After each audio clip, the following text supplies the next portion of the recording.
وقالوا كونوا هودا أو نصارى تهتدوا قل بل ملة إبراهيم حنيفا وما كان من المشركين قولوا آمنا بالله وما أنزل إلينا وما أنزل إلى إبراهيم وإسماعيل وإسحاق ويعقوب والأسباط وما أوتي موسى وعيسى وما أوتي النبيون من ربهم لا نفرق بين أحد منهم ونحن له مسلمون فإن آمنوا بمثل ما آمنتم به فقد اهتدوا وإن تولوا فإنما هم في شقاق فسيكفيكهم الله وهو السميع العليم صبغة الله ومن أحسن من الله صبغة ونحن له عابدون قل أتحاجوننا في الله وهو ربنا وربكم ولنا أعمالنا ولكم أعمالكم ونحن له مخلصون أم تقولون إن إبراهيم وإسماعيل وإسحاق ويعقوب والأسباط كانوا هودا أو نصارى قل أأنتم أعلم أم الله ومن أظلم ممن كتم شهادة عنده من الله وما الله بغافل عما تعملون تلك أمة قد خلت لها اعوذ باللہ من الشیطان الرجیم بسم اللہ الرحمن الرحیم الحمد للہ رب العالمین والصلاة والسلام علی اشرف الانبیاء والمرسلین واہل بیتہ الطیبین الطاہرین المعصومین اما بعد۔ سورہ مبارکہ بقرہ آیت نمبر 135 سے آیت نمبر 141 135 to 141۔ گزشتہ سے پیوستہ ایک مرتبہ پھر حضرت ابراہیم علیہ السلام کے طریقہ کار کی اہمیت کی طرف متوجہ کیا جا رہا ہے کہ یہ لوگ کہتے ہیں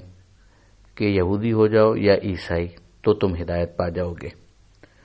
اب ظاہر ہے کہ یہودی اپنے طور پر اور عیسائی اپنے طور پر الگ الگ یہ بات کہہ رہے ہیں، جسے سمو کر ایک ساتھ بیان کیا گیا۔ پروردگار فرماتا ہے کہ آپ کہہ دیجئے بلکہ ابراہیم علیہ السلام کا مذہب، ان کی ملت، ان کا طریقہ، حنیفاً جو کہ حنیف تھے، باطل سے کترا کر چلنے والے تھے، اور وہ مشرکین میں سے ہرگز نہیں تھے۔ یہ بات پہلے بھی آ چکی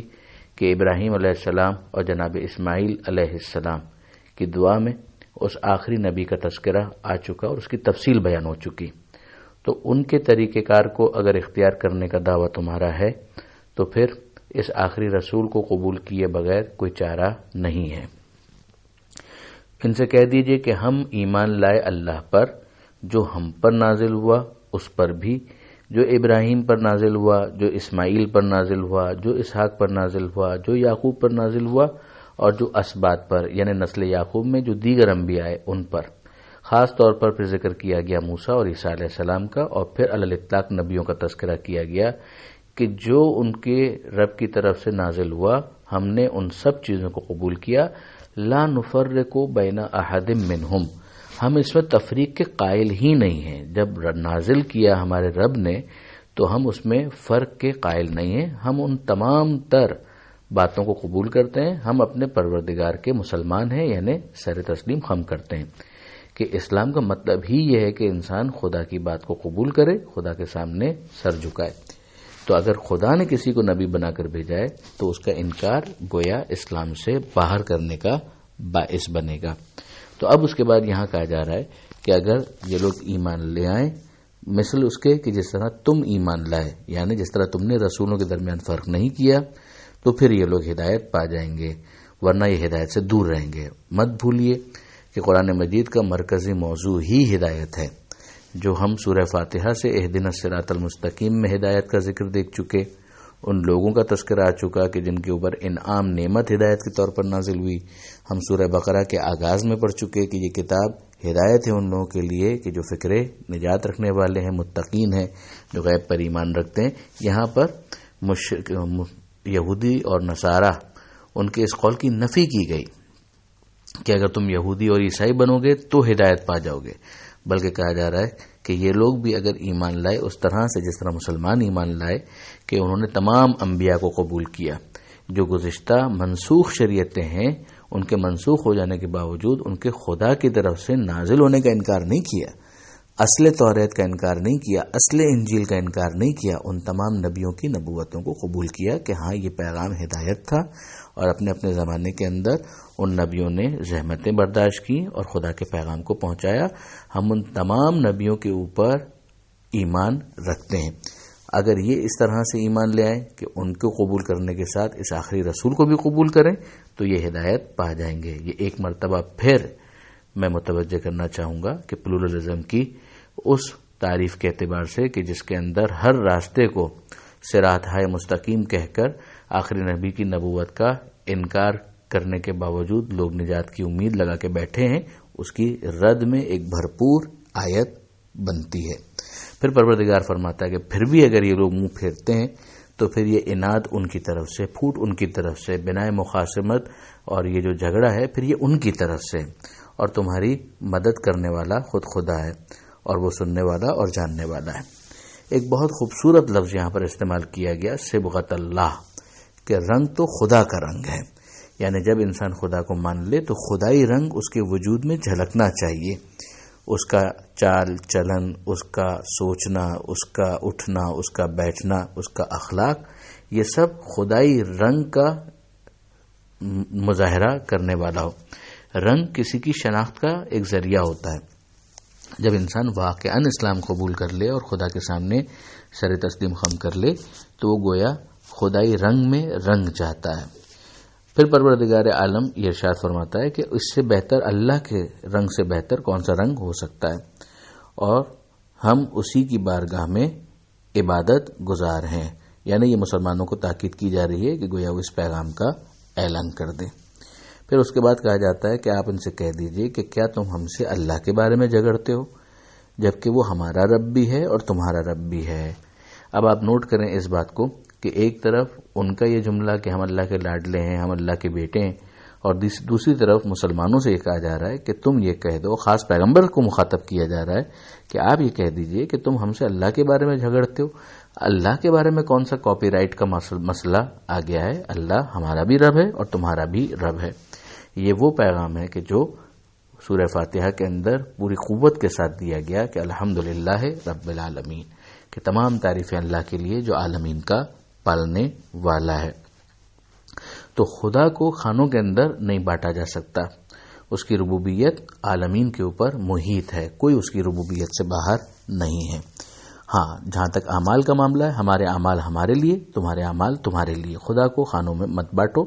جہاں تک ہمارا معاملہ ہے، ہم اللہ کے پورے خلوص کے ساتھ عبادت کرتے ہیں اور مخلص بننے کی کوشش کرتے ہیں۔ کیا تم یہ کہتے ہو کہ ابراہیم، اسماعیل، اسحاق، یعقوب اور نسل یعقوب کے دیگر انبیاء یہ لوگ یہودی یا عیسائی تھے؟ کیا تم زیادہ جانتے ہو یا اللہ؟ یعنی یہ تو بالکل تاریخی حقائق ہی کے خلاف ہو جائے گا اگر ان بزرگان کو یہودی یا عیسائی قرار دیا جائے کہ موسیٰ علیہ السلام اور عیسیٰ علیہ السلام تو بعد میں آئے تھے، ابراہیم علیہ السلام اور یہ دیگر جو نام لیے گئے یہ تو پہلے سے موجود تھے، ان کی نسل میں پھر بعد میں، اور ان کے اس سلسلے کے اندر بنی اسرائیل میں بعد میں موسیٰ اور عیسیٰ علیہ السلام آئے تھے۔ تو ان سے بڑا ظالم کون ہوگا؟ یہ آپ کے ذہن میں ہوگا کہ یہ تعبیر پہلے بھی مساجد کے حوالے سے کہ جو مساجد میں آنے سے روکے، مساجد کی ویرانی کا باعث بنے، ان کے لیے یہ تعبیر استعمال ہوئی تھی کہ ان سے زیادہ ظالم کون ہوگا۔ تو اسی کیٹیگری کا ظلم کرنے والے پھر وہ لوگ ہیں جو گواہی کو اور خبر کو اور جو پیغام ہے اس کو چھپاتے ہیں، اور اللہ غافل نہیں ہے اس سے کہ جو تم اعمال انجام دے رہے ہو۔ یعنی یہ تمام افراد یہ ذمہ دار ہیں کہ جو حقیقت ہے اس کو بتائیں، جو توریت میں لکھا ہوا ہے، جو انجیل میں لکھا ہوا ہے، خود بھی سمجھیں اور اس کے مطابق ایمان لائیں تاکہ ان کا اسلام جسٹیفائی ہو سکے۔ اور وہ جو اپنے ماننے والوں کو اس حقیقت سے دور رکھتے ہیں، بے خبر رکھتے ہیں، تو اس اعتبار سے بھی یہ ظلم کے اور بہت ہی بڑے ظلم کے اور سب سے بڑے ظلم کے مرتکب قرار پاتے ہیں۔ آخری بات وہی کہ یہ گروہ گزر چکا، جو انہوں نے کیا وہ ان کے لیے، جو انہوں نے کمایا وہ ان کے لیے، اور جو تم کماؤ وہ تمہارے لیے، تم سے ان کے بارے میں سوال نہیں کیا جائے گا۔ آپ کو یاد ہوگا کہ پہلے بھی یہ آیت گزر چکی ہے، کتنی اہمیت ہے اس پیغام کی کہ جس کی وجہ سے اس کو واپس تکرار کیا جا رہا ہے کہ بالآخر تم اپنے اعمال کے حساب دینے کے پابند ہو، تو سوچ لو کہ کس طرح تم خدا کی بارگاہ میں جانا چاہتے ہو۔ یہاں پر یہ صفحہ بھی مکمل ہوا اور اس کے ساتھ ہی پہلا پارہ بھی مکمل ہوا آیت نمبر 141 پر۔ الحمدللہ رب العالمین۔ پروردگار عالم سے دعا ہے قرآن سمجھنے اور اس پر عمل کی توفیق عطا فرما، اور وارث قرآن امام زمانہ کے ظہور میں تعجیل فرما۔ وآخر دعوانا ان الحمدللہ رب العالمین، والسلام علیکم ورحمۃ اللہ وبرکاتہ۔